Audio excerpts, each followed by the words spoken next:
Hey guys, this is Chaba and Christy here from the Australian Dance Cup. guys. We've got some fantastic news for 2020 All right. registration. In 2020, the rules regarding your competitive status, whether you're an amateur, a semi-pro, or a pro, are changing, and we're hoping for the better. So, Chaba, what's going on?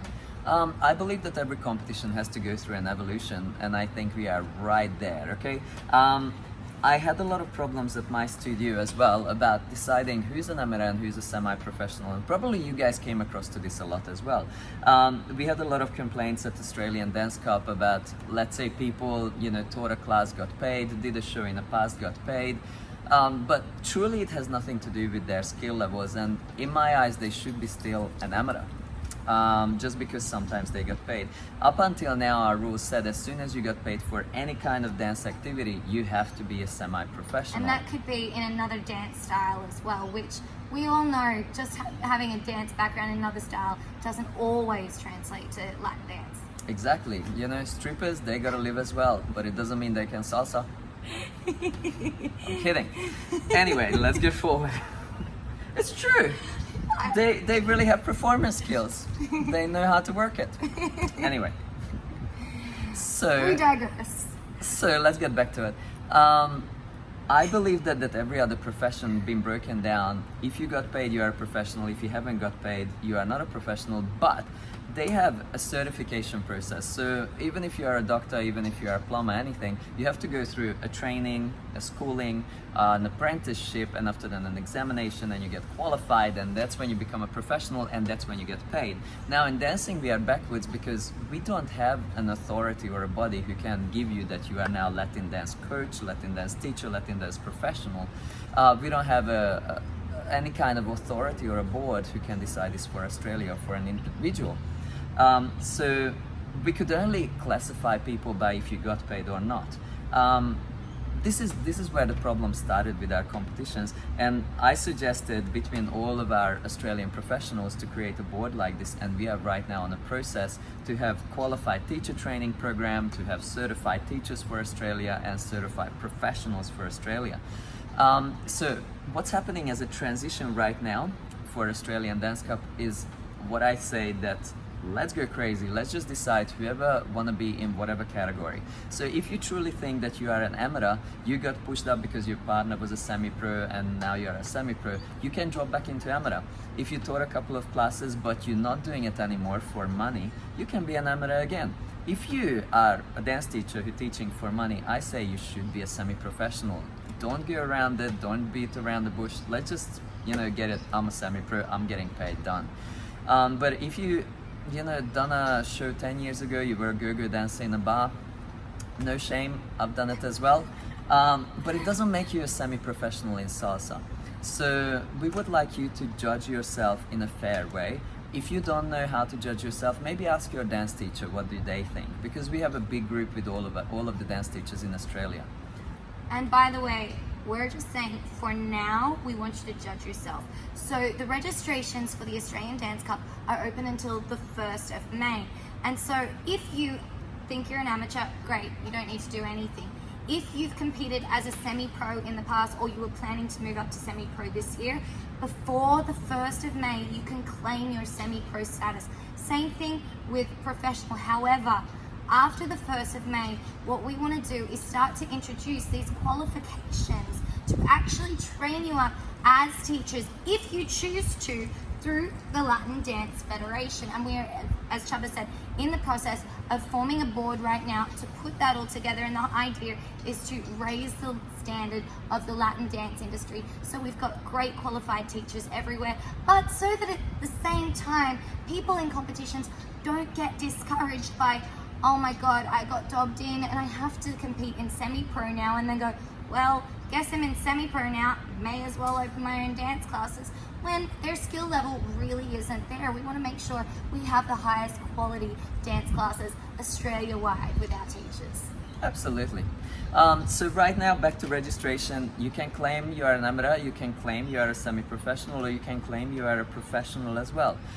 With the board as well, we will have a board who can assess it later after the 1st of May if you truly are or truly not, and we can contact the individuals.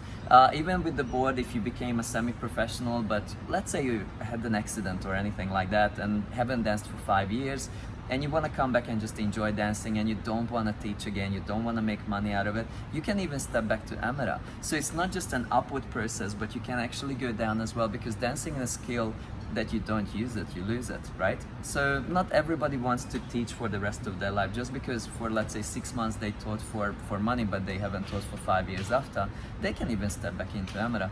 I think that would be a more suitable and more fair process. Now, the next exciting thing for 2020 is we're actually adding one extra division.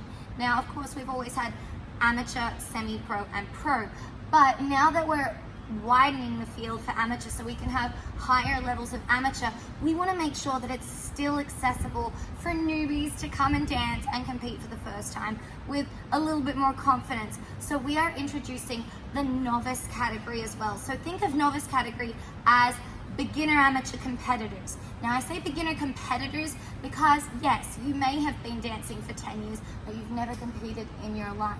You could technically enter novice, because I think we all know that no matter how many times you've danced, if you've never got on a stage, if you've never felt those nerves, we all know it's a completely different thing.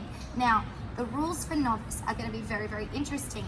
If you have competed for 2 years consecutively, you cannot compete in novice. You have to go up to amateur. So what that means for us is if you competed in 2018 and 2019 in a competition that resembles ours anywhere in Australia, you are ineligible for the novice division. You are also ineligible if, let's say, you only competed in 2018 but you won your division in amateur. If you're someone who's winning divisions in amateur, you go up to amateur immediately. You cannot go back to novice. Just a quick proviso, if it was an automatic win, if you were the only person in the division, if it was a small division, that's not quite the case. So if you think that's you, please feel free to reach out to us. Okay, but this is going to be a really great addition. So now we're going to have pro-ams, but we'll also have pro-novices as well. So lots of extra things opening up. Pro-novice-am. That's right. Pro-novice-am, exactly. Yeah, and it's not nervous-am, it's novice-am. So it's very different, guys.